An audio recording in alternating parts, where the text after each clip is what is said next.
بسم اللہ الرحمن الرحیم۔ تمام سننے اور دیکھنے والوں کو خلوص بھرا سلام ہو۔ آپ دیکھ رہے ہیں حسنین ٹی وی۔ صبح ہی سے عبداللہ بے حال تھا۔ رات کھانے کو کچھ ملا نہیں۔ فضلو اور ماں دونوں ڈیرے پر کام کرنے جاتے تو وہاں سے کھانا کھا کر آتے اور چھوٹے عبداللہ کے لیے لے کر آتے۔ کل نہ تو عبداللہ ڈیرے پر گیا اور نہ ہی ماں باپ کچھ لا سکے۔ رات کی بھوک اور غصہ عبداللہ کے چہرے پر ہی سے نظر آ رہا تھا۔ خیر وہ آج ڈیرے پر کام کرنے کے لیے چلا گیا۔ صحن میں ہی وڈیرا سائیں اپنے چیلوں اور پالتو کتوں کے ساتھ براجمان تھے۔ عبداللہ نے جا کر سلام کیا اور پیروں کو ہاتھ لگایا۔ وڈیرا سائیں بولے، اوے چھوٹے، کیا نام بتایا تھا فضلو نے تیرا؟ ہاں عبداللہ۔ تو جلدی سے ایسا کر کے رسوئی سے گوشت لا کر میرے ان شیروں کو، کتوں کی طرف اشارہ کرتے ہوئے، میرے ان شیروں کو کھلا دے۔ پھر ذرا ان کو چہل قدمی کرا کر انہیں اچھی طرح نہلا دے، بیچارے کل شکار پر گئے تھے، تھکے ہوئے ہوں گے۔ عبداللہ ایک معمول کی طرح اٹھا اور بتائے ہوئے کاموں پر لگ گیا، مگر سوالوں کی ایک بوچھار تھی جو ذہن میں بوجھ بنے جا رہی تھی۔ باپ نے سختی سے ڈیرے اور خصوصاً وڈیرا سائیں سے کچھ پوچھنے کا منع کیا تھا، مگر عبداللہ کا ذہن تو رکنے کا نام ہی نہیں لے رہا تھا۔ دل ہی دل میں سوچ رہا تھا، کیوں تھکا ہوا تو میں بھی ہوں، میں نے تو کھانا بھی نہیں کھایا، گوشت تو دور کی بات، باسی روٹی بھی نہیں ملی۔ کیا امیر کے کتے غریب کے بچوں سے زیادہ اہم اور خیال رکھے جانے کے قابل ہوتے ہیں؟ کیا سائیں کو ہماری حالت نظر نہیں آتی؟ کیا سائیں کا اور میرا اللہ اور ہے، اور نہ جانے کیا کیا سوچتا رہا۔ خیر عبداللہ جیسے ہی کتوں کے کام کاج سے فارغ ہوا، سیدھا وڈیرا سائیں کی خدمت میں گیا اور کہا، سائیں ایک بات پوچھوں اگر ناراض نہ ہوں آپ؟ ہاں عبداللہ، ویسے تو تیرا بولنا ہمیں سخت ناپسند ہے، مگر آج موڈ بہت اچھا ہے، تو پوچھ لے کیا پوچھتا ہے۔ سائیں میں کون ہوں؟ ابے تم میرا نوکر ہے، اور کون؟ اچھا تو میرا باپ کون ہے؟ وہ بھی میرا نوکر ہے، سائیں نے مسکراتے ہوئے کہا۔ اور میرا دادا کون تھا؟ وہ بھی میرا نوکر تھا۔ اب سائیں کے لہجے میں رونت اور غرور ابھر آیا۔ اچھا مگر سائیں ایک بات سمجھ نہیں آئی، ہم نسلوں سے نوکر چلے آ رہے ہیں اور آپ نسلوں سے مالک۔ ہاں تو یہ تو ہے۔ پھر عبداللہ نے پوچھا، پھر آپ کے کسی بھی کام، کاروبار، ڈھو ڈنگر، کھیتی کا اثر آپ کے پاس کے لوگوں پر کیوں نہیں ہوتا؟ ہم ڈاکٹر انجینئر بھلے نہ بنے، مگر اس قابل تو ہو جائیں کہ 2 وقت کی روٹی نصیب ہو سکے۔ عبداللہ کی بات کی چبھن اور نظروں کا زہر وڈیرا سائیں کو اپنی نسوں میں صلاحیت کرتا ہوا محسوس ہوا۔ وہ سیخ پا ہو گیا اور طیش میں آ کر اپنے نوکروں کو آواز دی، اوے کربو، ارے صابو، اوے گڈے، ادھر آ، مار اس پلے کو، حرامی باتیں بناتا ہے۔ اور سب کے سب عبداللہ پر ٹوٹ پڑے۔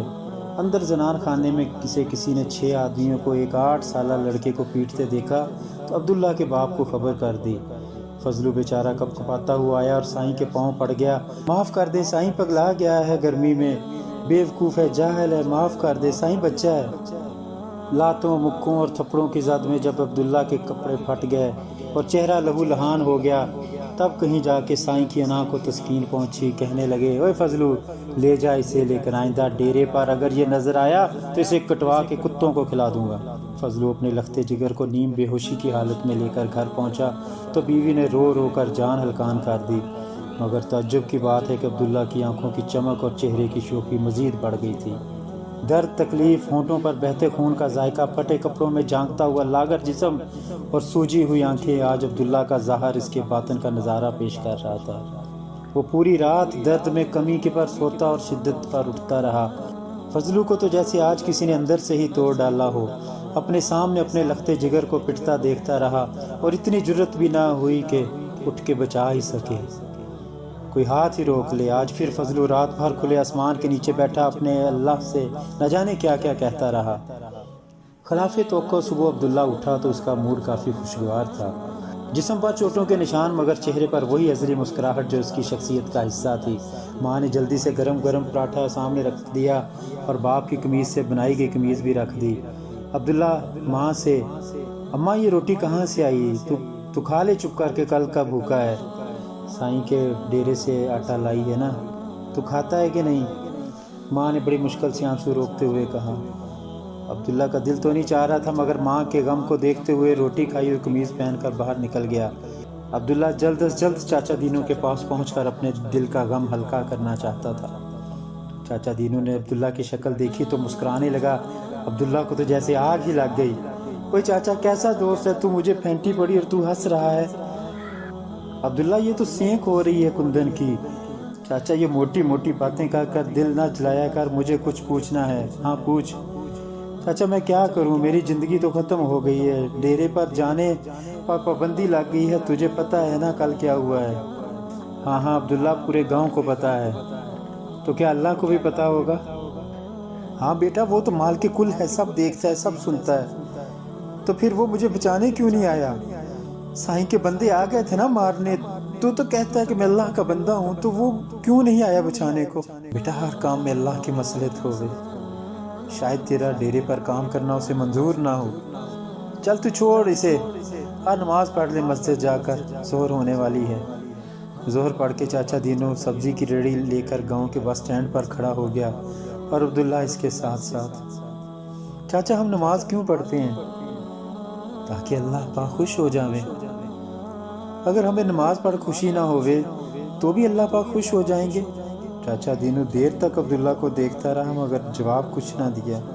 اسی طرح باتوں باتوں میں دن ڈھل گیا، چاند سامنے آیا تو دونوں نے گھر کی راہ لی۔ چاچا نے جاتے ہوئے کہا، عبداللہ دیکھ چاند اور اس کی چاندنی کتنی پیاری ہے۔ چھوڑ چاچا، ابھی تو بھوک لگی ہے، جب خالی پیٹ ہو نا تو چاندنی واندنی کچھ اچھا نہ لگے ہے۔ چاند سے پیاری ہے مجھ کو بھوک میں 2 روٹیاں، جب کوئی بچہ مرے گا کیا کرے گی چاندنی؟ فضلو کئی مہینوں سے سوچ رہا تھا کہ عبداللہ کا مستقبل کیا ہوگا۔ کئی بار خیال آیا کہ سائیں سے پھر معافی مانگ کر عبداللہ کو ڈیرے پر لے آؤں گا، کہ غریب لوگوں کا واحد آسرا یہ ڈیرہ ہی تو تھا۔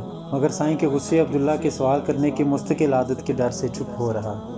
آج برابر والے گاؤں سے ڈیرے پر کچھ مہمان آئے ہوئے تھے، اس میں کچھ بچے بھی تھے جنہوں نے پیلی شلوار قمیض کی اسکول یونیفارم پہنی ہوئی تھی۔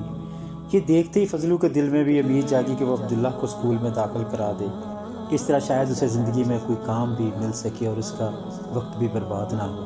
اگلی صبح فضلو نے عبداللہ کو تیار کیا اور گاؤں کے واحد اسکول کی طرف چل پڑا۔ اسکول پہنچا تو دیکھا 3 میں سے 2 کمروں میں گائے اور بھینسیں بندھی ہوئی تھی۔ عبداللہ سے پھر نہ رہا گیا، بول پڑا، استاد جی کیا ڈھور ڈنگر بھی پڑھنے آتے ہیں؟ ابے نہیں، یہ وڈیرا سائیں کے ہیں۔ پھر استاد جی فضلو سے مخاطب ہو کر کہنے لگے کہ فضلو، وڈیرا سائیں سے اجازت لے آ، ان کی اجازت کے بغیر یہاں کوئی داخلہ نہیں لے سکتا۔ مگر اسکول تو سرکاری ہے، فضلو نے احتجاجاً کہا، اور سرکار سائیں کی ہی تو ہے۔ استاد جی نے لقمہ لگایا۔ عبداللہ نے پھر سے ٹانگ اڑائی تو استاد جی، کتنے بچے پڑھ رہے ہیں اسکول میں؟ صرف 2، وہ دونوں میرے بیٹے ہیں، باقی سائیں نے کسی کو اجازت نہیں دی۔ تو سائیں کے بچے؟ ابے پگلے، وہ شہر کے بڑے اسکولوں میں ہوں گے، وہ کوئی غریبوں کے اسکولوں میں تھوڑی آئیں گے۔ کچھ دیر کی مزید بحث لا حاصل کے بعد فضلو اور عبداللہ واپس گھر کی طرف چلے گئے۔ فضلو نے عبداللہ کا دل بڑا کرتے ہوئے کہا، تو فکر نہ کر، پاس والے گاؤں میں داخل کرا دوں گا، تو روز گاڑی میں چلے جانا، بس اڈے سے ڈرائیور میرا جاننے والا ہے، وہ کرایہ نہیں لے گا، میں شام کو اس کی گاڑی دھو دیا کروں گا۔